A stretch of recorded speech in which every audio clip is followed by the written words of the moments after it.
Hi everyone! Today, we're not just going to create a miniature using 3D stickers. We're going to create a place where a bold story comes to life. So imagine. Tucked away in a corner of the old neighborhood was a place everyone simply called the music bar. It was a spot where an old gramophone played in the evenings, and people came to escape the city's hustle and bustle. But living under the bar counter were two true music fans, the dogs Benny and Max. They had a secret. Benny had found an old guitar that someone had left in the bar years ago, and Max had found a drum set. Every evening, when the bartender turned off the lights, they would take out their instruments. But they never played in front of people. Why? Because they were afraid. They heard people say, "Quiet, dogs, don't bark." And they thought, if we play, they'll just kick us out onto the street. One day, the bar owner came in looking upset. "If there's no live music tonight," he told the bartender, "we'll have to close our music bar. People want a party, and I don't have any musicians." Benny and Max exchanged glances. This was their home, their only stage. "We have to help," whispered Benny. "But we're just dogs," replied Max. "They'll laugh at us. They'll say we ruined the evening." They started rehearsing in the back room. Benny strummed the strings with his paw, and Max tapped the drum rhythmically with his tail. Then they walked up to the hall door, opened it a centimeter, saw the crowd of people, and backed away at the last moment. Fear was stronger than them. The room was packed. People were waiting. The bar owner was about to come out and announce closing time. Benny looked at his guitar. He remembered how his dad used to tell him, "Fear is just a big shadow cast by a little mouse." "Max," Benny said, "it doesn't matter what they say. I want this bar to hear our song at least one last time tonight. The dream of playing is more important than the fear of being laughed at." They walked onto the stage in complete darkness. People began whispering, "Look, dogs, what are they doing up there? Get them off the stage." Barney raised his paw above the strings. Someone in the hall shouted, "Get off the stage!" Benny froze. His heart was pounding so hard it seemed like you could hear it in the back row. He closed his eyes. 1 second, 2, 3. Would he run away now? He didn't run. Benny struck the strings. Max responded with a powerful blow on the drum. It wasn't barking. It was real music. Simple, honest, and incredibly good. The people who had wanted to kick them out just a minute ago stood frozen, with their mouths agape. The judgment vanished. In its place, magic appeared. It turned out that when you do what you love, the world stops looking at who you are and starts listening to what you have to say. The evening became legendary. The music bar was saved. Now the establishment sign features a treble clef and a guitar. And Ben and Max aren't hiding anymore because they realized the scariest thing isn't other people's judgment. The scariest thing is not giving your dream a chance. A month had passed. The music bar had become the most popular spot in town. Now people came here not for coffee, but to see the wonder duo. Benny and Max had become stars. They now had plush lounge chairs by the stage and the best snacks in town. But along with popularity came something they hadn't expected: pressure. One evening, a man in an expensive suit, a famous producer, came to the bar. He put a contract on the table and said to the owner, "They have to perform at a big stadium, but they have to play what I say. No jazz, just simple, funny little songs. And they have to wear funny clown costumes. People want to see funny little dogs, not serious musicians." The next day, Benny and Max stood in front of the mirror, wearing awkward hats with bells. "This isn't us," Benny said sadly, looking at his guitar. "It's that same judgment all over again, Max. Before, they judged us for being dogs, and now they judge us for wanting to be musicians. All they want from us is a show." They faced a choice: go on a big tour, become rich and famous, but play circus music, or stay at the small music bar, be themselves, but risk falling into obscurity once again. The night of their performance in front of the producer, a huge hall, the spotlight is blinding. The producer waves his hand. "Start your funny little song." Barney raises his hand over the strings. Max holds the drumsticks. The whole world holds its breath. The audience is waiting for a funny show. Will they crack under the pressure of fame? Benny tossed aside his clown hat. Max turned the funny drums upside down and struck his own old beloved drums. They didn't play a funny little tune. They played their heaviest, most honest blues. It was a protest. It was a statement. We're not toys. We are musicians. The producer got angry and walked away. But the audience was silent at first, and then began to stand up one by one. They felt that power. It turned out that people don't need clowns.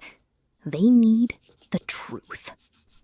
Benny and Max stayed at the music bar.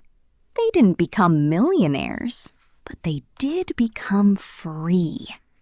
Now every dog in town knew, if you have a dream, don't let anyone put a bell-topped cap on it.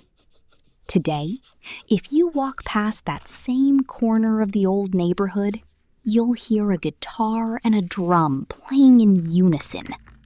It's Benny and Max playing for those who aren't afraid to be themselves. Another 6 months had passed, but something had changed in the city. People had become gloomy. They were constantly rushing somewhere, staring at their smartphones. Suddenly, the music bar stopped filling with laughter. The condemnation had returned. But now it was different. It was the condemnation of indifference. People walked by, muttering, "Music? Who needs that now? We have to work. We have to hurry." The mayor even issued an order: no music on the streets. It hinders productivity. Benny and Max watched as their owner counted pennies every night. The lights in the music bar dimmed. The dream was once again under threat. But this time, the enemy was invisible. It was the grayness. "If we don't do anything, the city will forget what it's like to feel," said Benny, tuning his guitar in the semi-darkness. "But they'll arrest us," Max muttered. "The mayor has banned gatherings. They won't let us play." Benny and Max decide to stage a musical uprising. They start sending secret signals to the other dogs in the city. At night, they use their paws to post flyers, which look like nothing more than paw prints. Will people come? Will they turn them in to the police? The tension is mounting. we see police patrols on the streets. Benny and Max drag their instruments to the city's main tower, the highest point where the sound will carry far and wide. When the clock on the tower struck midnight, the city trembled. It wasn't a terrorist attack. It was jazz. Benny stood at the very edge of the roof, his ears flapping in the wind. He played as if the rising of the sun tomorrow depended on every note. Max pounded his drums so hard that the windows in City Hall rattled. The police arrived on the scene. People ran out onto their balconies in their pajamas. At first, they were angry. They wanted to shout, "Stop that noise!" But the music was stronger. It pierced through the armor of indifference. People began to see not disturbers of the peace, but themselves, how they once dreamed, how they once loved. The police surrounded the building. An officer with a megaphone ordered, "Come down immediately, or we'll use force." Benny looked down. He saw hundreds of people staring at him, and in their eyes, he saw not laughter, not condemnation, but tears. Tears of joy. He realized one dog's dream can awaken an entire city. Benny takes a step toward the edge. He raises his guitar high above his head. The officer puts his hand on his holster. And suddenly, a small child in the crowd begins to clap. Then another. Then the whole crowd begins to chant, "Don't stop! Don't stop! Play! Play!" The police were unable to arrest them because the crowd wouldn't let the patrol cars through. The mayor was forced to rescind the order. Today, the city has changed. There are now street musicians on every corner, both people and dogs. And the music bar, it has become a legend. A bronze statue now stands at the entrance, a beagle with a guitar and a bulldog with drumsticks. Benny and Max sit in their usual spot. They know, as long as even one heart beats to the rhythm of a dream, there is no room for fear in this world. Your voice matters, even if you're just a little dog in a big world. Play your tune. Always. The years went by. The music bar had turned into a veritable academy. Benny no longer plucked the strings as quickly. His paws had grown a bit stiff.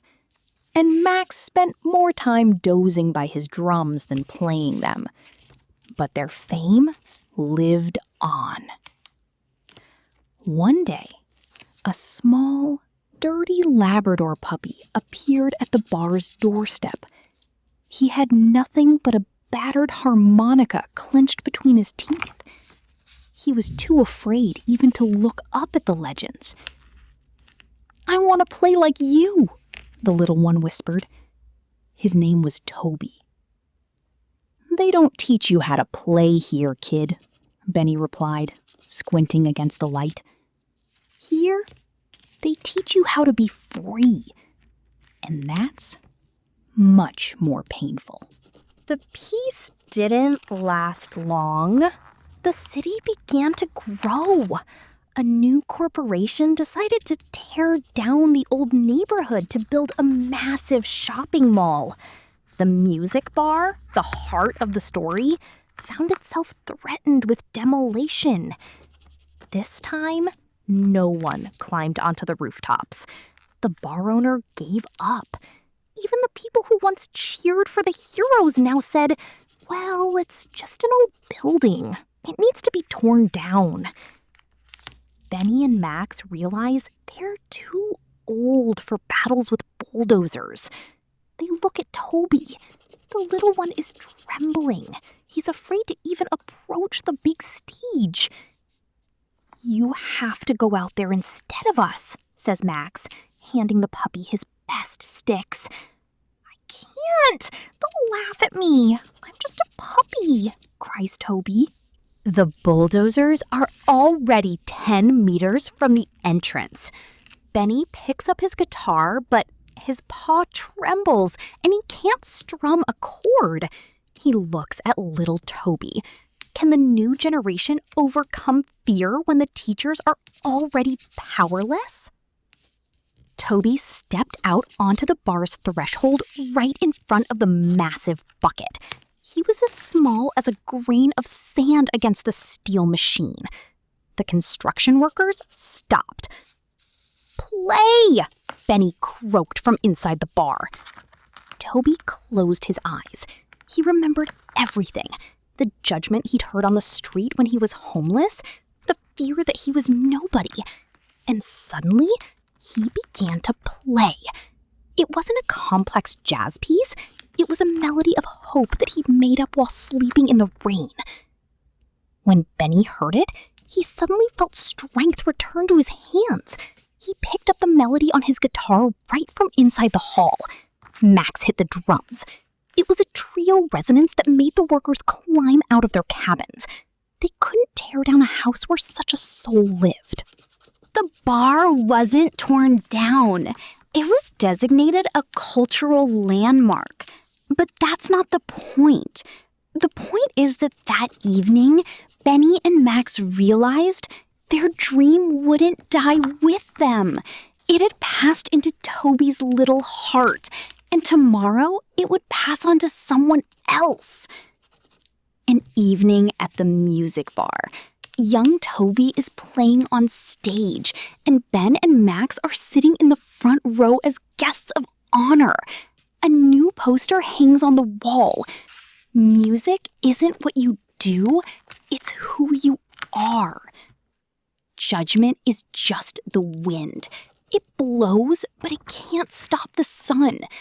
Play your song while you still have breath, because a dream is the only thing that makes us immortal. Friends, what do you think of this story and the 3D sticker scene? I'm really curious to hear your thoughts on this cozy little corner. And most importantly, share your dreams in the comments. What do you dream of learning? Or what do you want to start but might be a little afraid of? Let's support each other. If you enjoyed this journey into the world of miniatures, give it a like and subscribe to Lipaka DIY. We have lots more magical 3D scenes and new stories ahead. See you in the next video.